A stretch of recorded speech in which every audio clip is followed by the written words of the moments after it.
All right, time now for our biggest trending trade. The earnings came down, the fireworks went off. Although the stock was under pressure, there were even viewing parties for Nvidia's quarterly results. I mean, the business is going gangbusters. Sales more than doubled. If there were to be a quibble point, as they say, sales are going to grow 80%. So I guess that's less than the more than 100% that they were doing.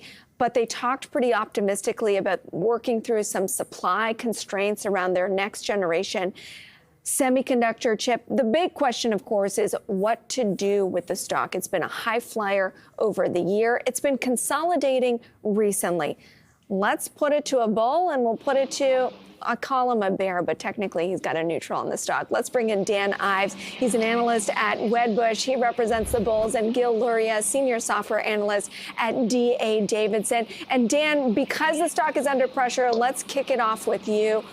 What did you see in the quarter that you loved, and how do you explain the reaction? Yeah, and look, under pressure, I think there's a stock that's actually up, over the coming days. Look, this was a masterpiece quarter.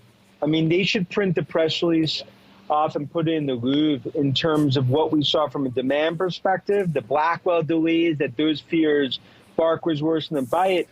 And that outlook over the coming years, I think it just sets the bar where the godfather of AI continues to under-promise and over-deliver. I think this is just the start of the AI revolution. A year from now, a $4 trillion market cap. $4 trillion market cap. Gil, I'll put it to you. And if I recall, your qualms are very rarely with what NVIDIA is doing today. It's more about what's going to happen in the next 3 to 5 quarters. That's right. NVIDIA's largest customers have said that they're going to buy as many GPUs as they can this year, and they're even inclined to increase their buy next year.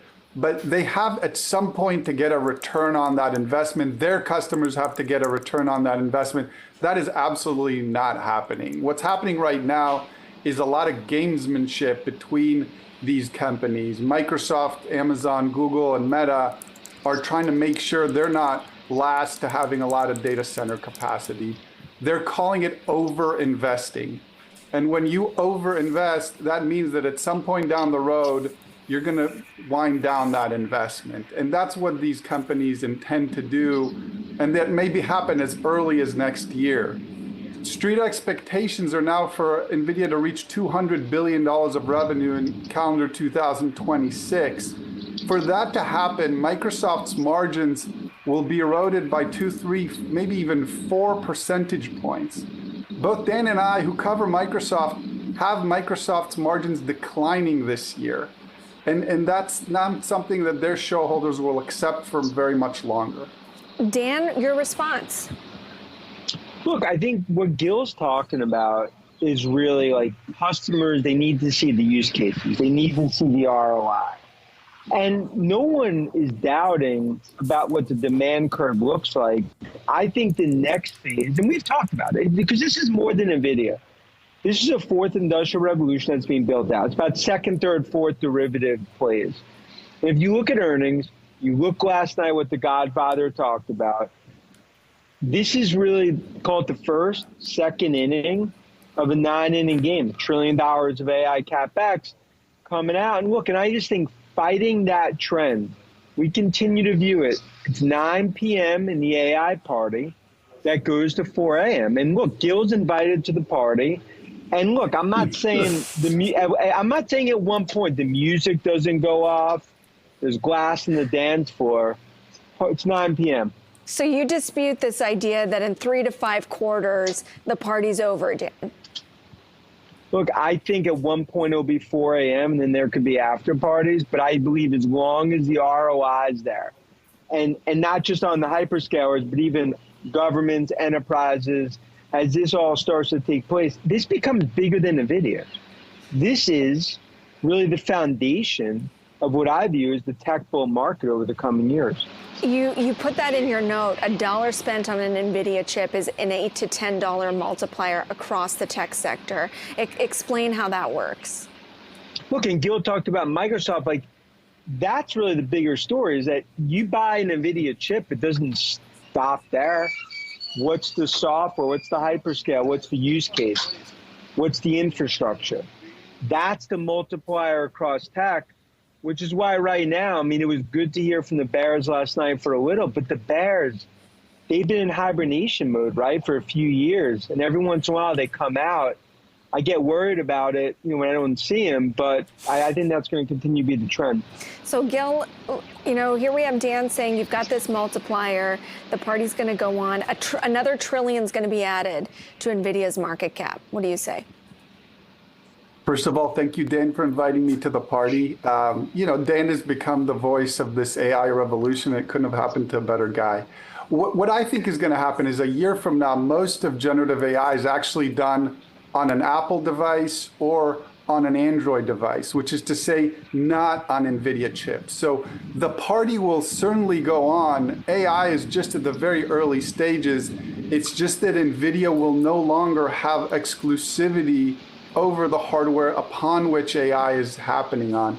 That's our prediction, is that Apple, Google, Amazon, Microsoft will start doing these types of inferences and even much of the training on their own chips. And Nvidia will have a big market share, but it won't have the entire market, which is what it has now. I want you to pick up on that point, Dan, that the other hyperscalers that are customers are going to soon become competitors, because it's, same thing. I'm waiting for that to happen with Qualcomm and Apple. So is this a situation that ever manifests? It's a threat, or is it a real threat? Oh, I think, look, they want more and more share. And I think, look, just like you're going to see Microsoft going after more of the apps, you're going to see all the hyperscalers try to get more of that piece. This is going to be something where tech, it's almost co-opetition that plays out, because it's the biggest tech spending trend we've seen since the start of the internet. And companies not just going to give that out. And look, and that's why I think as this all plays out, it's a broader AI party. I do have a purple sport jacket that I've saved for Gil when he comes to the party. All right, Gil, what do you think? You think you're going to be wearing that purple sport jacket anytime soon? I hope so. I hope the party continues. I hope so, because Nvidia shareholders are our customers. I hope the stock keeps going up. But right now, we prefer Apple and Amazon. Well, let's talk about that. I think the consensus between both of you is no one is denying that this revolution is taking place and that it's going to be game-changing. And maybe there's a differentiator on how you play that and where you go for that. Let's use Salesforce maybe as an example. Because it's basically flat right now. They are having trouble with sales momentum. Sales growth was the lowest it's ever been for the company, and they're trying to cut costs. Does AI do anything for this business? Dan, I'll start with you. Yeah, and I think, look, and Gil brings up great points in terms of you could play it through Apple, you could play it through Amazon. You talk about Salesforce, that's another way to play. I think Benioff, that'll be a second, third derivative, because of that install base, as they go further into that install base and monetize AI, just like ServiceNow, just like Oracle. And I think to Gil's point, it's not just about Nvidia. There's a broader sort of story here. All right, but we will find another source of debate, because Gil, on Salesforce, you're neutral. Yes, but I do agree with Dan that Salesforce longer term will be very important in AI, because enterprise customers right now, they're trying to reinvent the wheel. They're trying to create their own AI tools. They're trying to build them with consultants and internally. At some point, they're going to realize that what Salesforce offers them and will offer them is easier to implement. It fits within what they're already doing. The challenge with Salesforce is that that's not happening yet. And right now, because all these companies are trying to figure out their AI strategy, that's taking the oxygen out of the room, and these companies are not investing in other types of enterprise software, and that's pretty broad-based, but Salesforce is one of the victims of that this year. Their growth is going to decelerate to 7% this quarter from being a double-digit grower for almost 25 years. So right now, they're in an air pocket, but longer term, Salesforce will benefit from AI. They will be one of the top providers of enterprise AI. Well, let's take a step back. And Dan, I know you said that Nvidia maybe trades up in the next couple of days, but generally I wonder if there's some just buyer fatigue, exhaustion of being so over-indexed these stocks. I mean, who doesn't own Nvidia anymore, right? When there's viewing parties for the earnings, where does the extra buyer come from? Is the rally vulnerable just from that perspective, that there seems to be interest just elsewhere in the market as we come up on rate cuts? I mean, I disagree. I think there's still many that are, I won't call it underweight, but many that have not really participated. Nvidia is LeBron James in high school. So the point is, like, this is going to continue to play on. And I think you're going to continue to ultimately see investors, they get more and more proven that this is not hype. This is really the most unparalleled spending that we've ever seen really in our generation, relative to what we're seeing in tech.